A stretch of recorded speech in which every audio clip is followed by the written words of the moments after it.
নমস্কাৰ। আজি ভিডিঅ'টো লৈ আহিছোঁ মই এয়া আপোনালোকক দেখুৱাইছোঁ। প্ৰথমতে এজাৰ ফুলৰ ৰংটো কেনেকুৱা ধৰণৰ। আজি শুক্ৰবাৰ, এতিয়া সময় 11:30 গৈছে। আমি ওলাইছোঁ, ফিৰোজা আৰু মই আমিনগাঁৱলৈ। আমিনগাঁৱৰ DC অফিচলৈ যাম আমি এটা বিশেষ কাৰণত। গৈ আমি পালোগৈ DC অফিচৰ। এই ৰাস্তাটো সকলোৱে জানে, খুব ধুনীয়া প্ৰাকৃতিক পৰিৱেশত এই অফিচটো আছে যে। চাৰিওফালে পাহাৰ। এইখন এতিয়া নতুনকৈ এখন পাৰ্ক বনাইছে ইয়াতে। এই পুখুৰীটো দেখিছেনে? আমি যেতিয়া সৰু আছিলোঁ, আমাৰ ঘৰ উত্তৰ গুৱাহাটীত। ধুনীয়া অফিচটো ন? তেতিয়া এই ঠাইবিলাক একেবাৰে জংঘল আছিলে। আমাৰ ভয় দিনতে আহিবলৈ ভয় লাগিছিলে। আমি অকলে কেতিয়াও নাহিছিলোঁ। আৰু এখন বাছ আছিলে, এখন মাছখোৱাৰ পৰা উত্তৰ গুৱাহাটী হৈ বেজেৰালৈ গৈছিলে বোধকৰো ৰাতিপুৱা, আৰু সেইখন ঘূৰি আহিছিলে আবেলি। আৰু সেই বাছখনতে আমি গুৱাহাটীলৈ অহা যোৱা কৰিছিলোঁ। আৰু আমিনগাঁৱত নামাৰ আমাৰ প্ৰশ্নই নাহে, তাৰমানে ইমান নিজান বাট আছিলে। এতিয়া মানুহো বেছি হ'ল আৰু গুৱাহাটীলৈ বহুত মানুহ আহি গ'ল।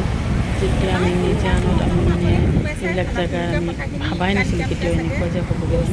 এতিয়া DC অফিচটো কামৰূপ 2খন হৈ গ'ল, আৰু সেই DC অফিচটো ইয়ালৈ আহি গ'ল, এই পাৰলৈ।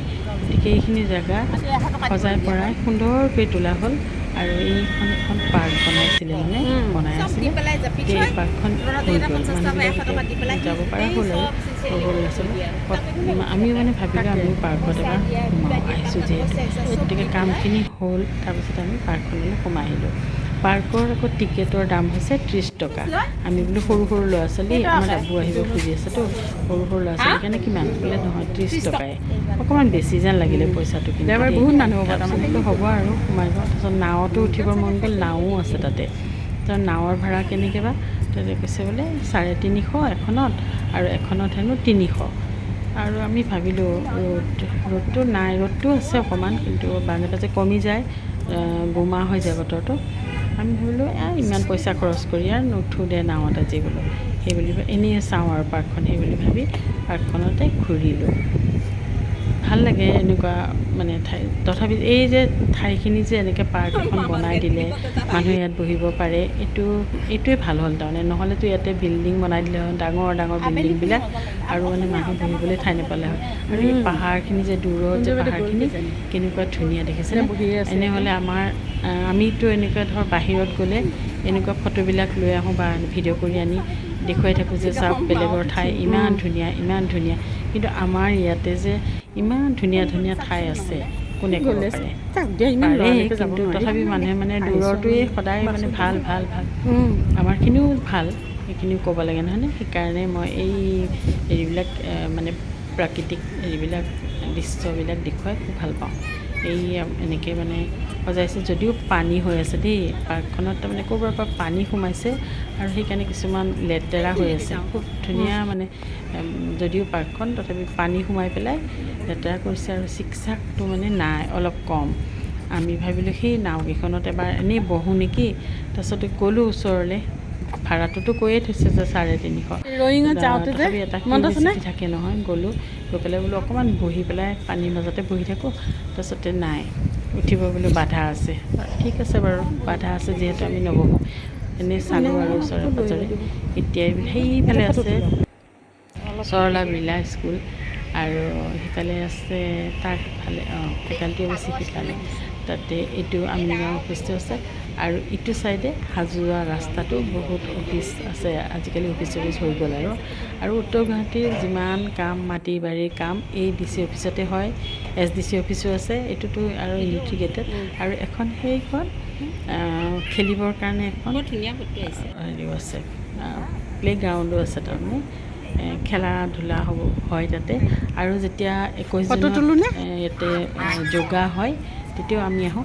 সেই হাঁহকেইটা দেখিছেনে কি ধুনীয়া, ইমান ধুনীয়া এইকেইটা হাঁহকেইটা। ৰাজহাঁহ যেন, বেলেগ ঠাইৰ যেন হাঁহ তেনেকুৱা ধুনীয়াকৈ পৰি আছে নহয়নে? মই বোলো লৈ লওঁ ফটো এখন। এনেকুৱা হাঁহ গাঁৱৰ পুখুৰীবিলাকত থাকে, কিন্তু আজিকালি অলপ কম আৰু দেখিবলৈ নাই। পুখুৰী চুখুৰীবিলাকো পুতি থৈ দিছে মানুহে, আৰু এতিয়া ক'তনো হাঁহ যাব, ঘৰতে থাকে আৰু অকণমান সময় ফিৰোজাই চালে আৰু হাঁহকেইটা সঁচাকেই মানে চাবলগীয়া দৃশ্য আৰু ইমান ধুনীয়া লাগে নহয়।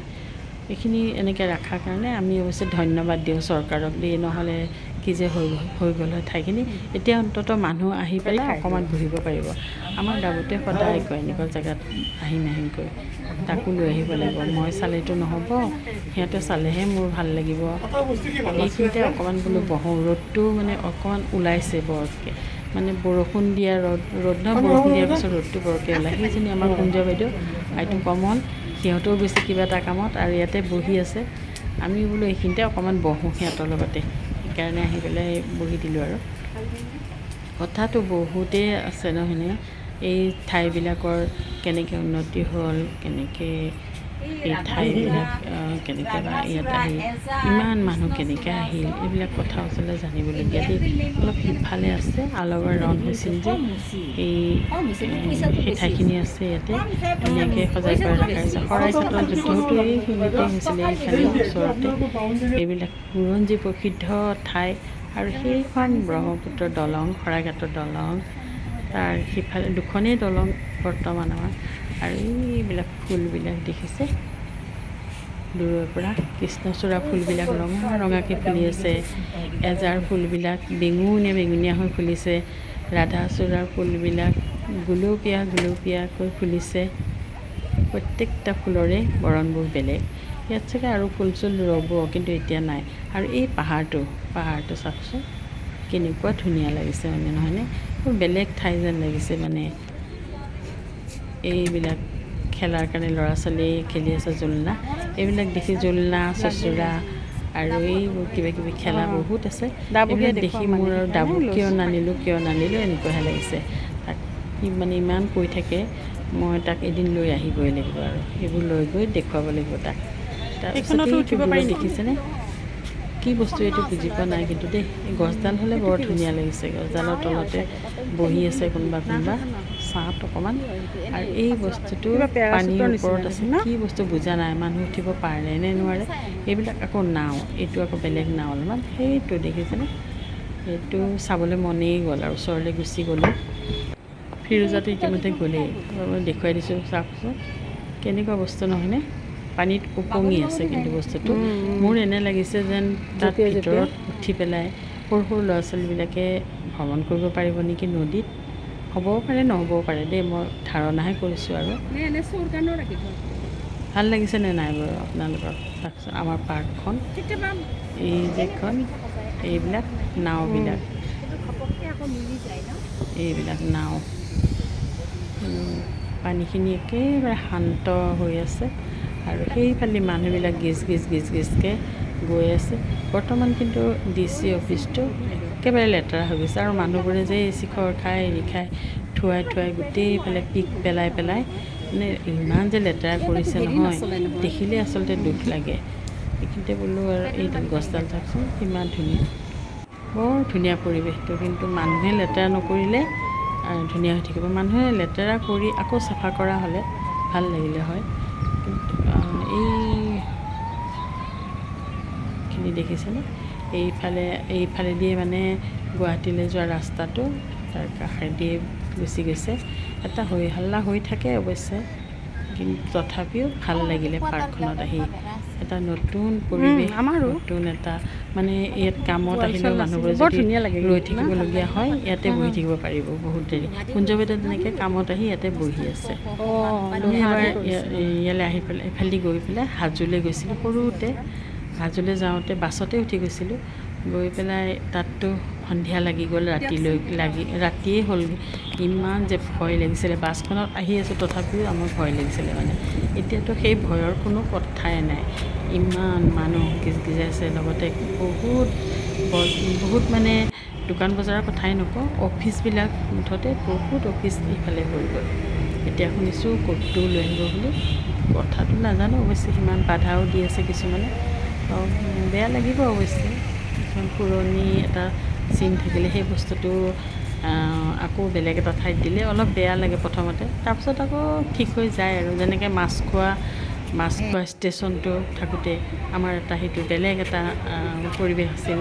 তাৰপৰা আকৌ লৈ আহিলে ভৰলুলৈ, ভৰলুৰ পৰা লৈ আহিলে আদাবাৰীলৈ। সেইকাৰণে এনেকৈ মানে লৈ আহোঁতে আমাৰ এটা অভিজ্ঞতাও হ'ল আৰু বেয়া লাগিছিলে আমাৰ প্ৰথমতে মাছখোৱাৰ পৰা লৈ আহোঁতে, কিন্তু এতিয়াতো উপায় নাই। অনাৰ পিছত আৰু এতিয়া কোনো ধৰণৰ কোনে কৰিব কোৱা? ভিডিঅ'টো মই তেতিয়াহ'লে ইমানতে সামৰণি মাৰিছোঁ।